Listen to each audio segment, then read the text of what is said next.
It's one of my... If you don't know who Ted Bundy was, he might still be alive still. I don't think he got executed. But he did in something like 9 or 15 women, or maybe even more, a bunch. I'm thinking it's more like the 15, but what, it doesn't matter.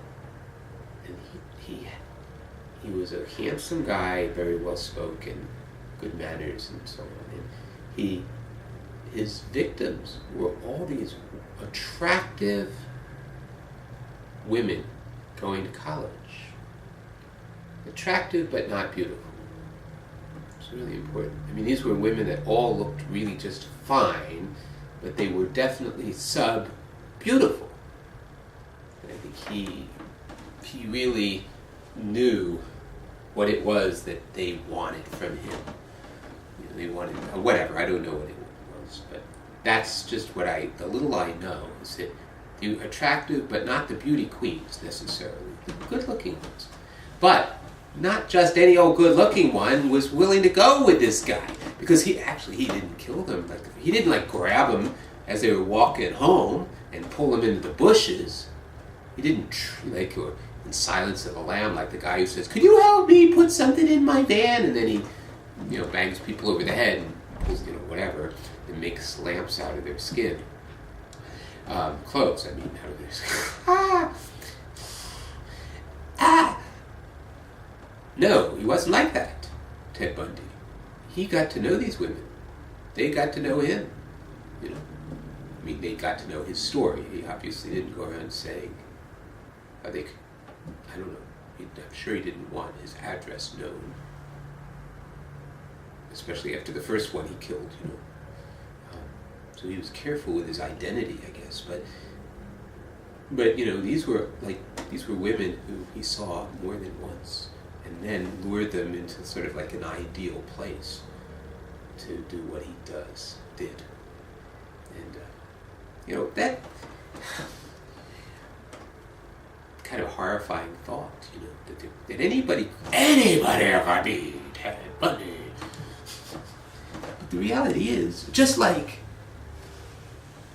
any car trip that you go on could be your last. Anytime you walk down the street, could be your last. It happens. People get run over by cars that just go up onto the sidewalk. Out of nowhere. Go, whoa, what? It happens. People get... A woman in Queens, New York, in the 90s, I think it was, a girl, high school girl, coming home from school or going to school or whatever.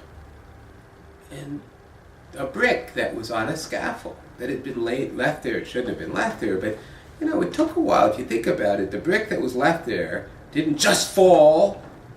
It fell quite a while later. There was probably some kind of windstorm or something going on that jostled it so it was right at an edge. And then whatever made it fall, if that girl had stopped to look at a chipmunk for a second and then gone, or hurried in her step a little bit, just the littlest bit, that brick would have either been, oh, holy cow, what just happened? A brick right in front of my face. If I had been a foot forward, it would have killed me. A foot later, it would have been behind me. And it was right there. But does that mean we don't go walking around? To be honest, ever since I read about that, I do look up. I'm constantly looking up. Because things can happen. But the odds, baby.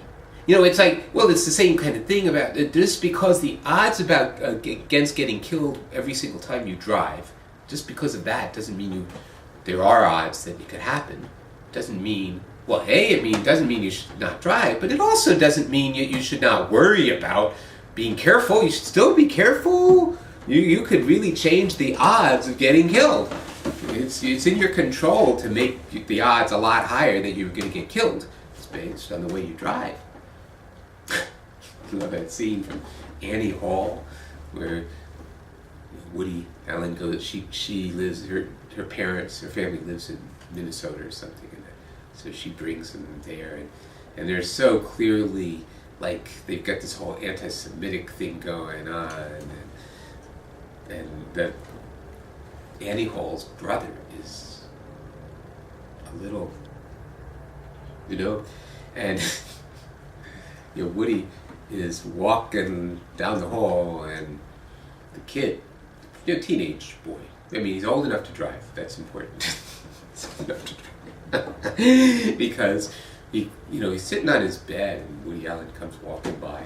He goes, "Excuse me, Woody, could I don't think his name was like more Miles Standish or something. Miles, whatever his name is. Miles, could you come over here? I just want to ask you a question." Okay. I do know that you're a little strange, so I am ready for just about anything. So the guy says, do you ever, when you're driving down the road at night, when it's raining, and there are the lights coming at you, and your windshield wipers go, and you're on a 2-lane road, and sometimes you just think,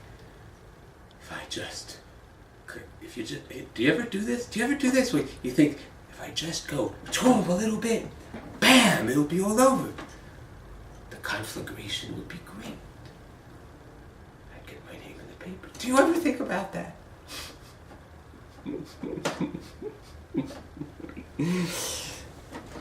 Of course, the next night is when he's got to go back to the airport. And guess who drops him in the rain at night?